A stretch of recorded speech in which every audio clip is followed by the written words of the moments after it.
एमआयच्या नेत्यांच्या आज भेटीला आलेला काँग्रेसनं तुम्हाला उमेदवारी जाहीर केली. एमआयच्या नेत्यांना भेटण्याचं कारण काय, तुम्ही प्रवेश देखील केल्याचं कळतंय, काय नेमकं? मी माझा पक्ष प्रवेश आता अनवर सादात साहेबांच्या आणि शाब्दी साहेबांच्या हस्ते झालेला आहे आणि बाकीचे काही डिटेल्स असतील म्हणजे तुम्हाला जर अधिकृत असेल तर तुम्ही 4 वाजता त्याच्या संदर्भात तुमच्याशी प्रेस घेऊन सांगते. खरं तर कालच तुम्हाला काँग्रेसकडून उमेदवारी जाहीर झाली होती, मग परत एमआय मध्ये जाण्याचा का प्रबंध?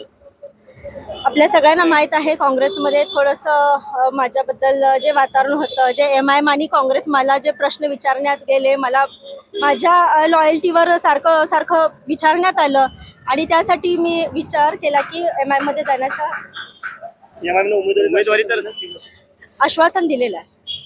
एकीकडे उमेदवारी दिलेली आहे, ती नाकारून तुम्ही ज्या आश्वासन आहे त्याकडे जात आहे.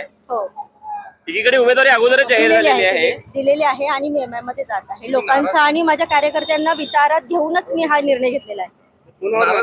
नाराज मी नाराज कोणावर नाही, फक्त लोकांचे प्रश्न आणि आमच्या सगळ्या कार्यकर्त्यांचे माझे जे वेल विशर्स असतील, सपोर्टर्स असतील, त्यांना मी त्यांच्या विश्वासात घेऊनच मी हा म्हणजे तुम्ही खासदार प्रणिती शिंदे यांच्या अतिशय विश्वास होता, त्यांच्या जवळ होता, तर त्यांच्यासोबत काय तुमच्या शाब्दिक चकमक वगैरे झाली, खटके उडाले काय? निष्ठेवर प्रश्न माझ्या निष्ठेवर सारखं प्रश्न विचारण्यात गेले. मी 1000 वेळा सांगितले, 1000 वेळा चेतन भाऊंशी बोलले, 1000 वेळा एलगुलवार सरांशी बोलले, तरी पण माझ्यावर प्रश्न विचारण्यात गेले आणि तरी देखील मी एवढी लॉयल्टी मी क्लिअर केली.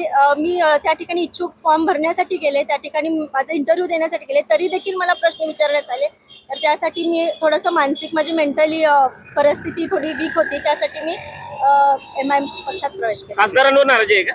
नाही, नाराज काही नाही आहे, पण फक्त त्यांचं माझ्याबद्दल जे हे होतं त्यासाठी मी थोडी नाराज. काँग्रेसकडनं निवडून येणार नाही असं तुम्हाला काय म्हणजे विश्वास काँग्रेस? बघा, व्यक्तिगत लोक काम करण्यावर विश्वास ठेवतात आणि इन्सानियत माझा धर्म आहे आणि मी लॉयल्टी, माझी आयडियोलॉजी नेहमी सेक्युलरच असणार आहे.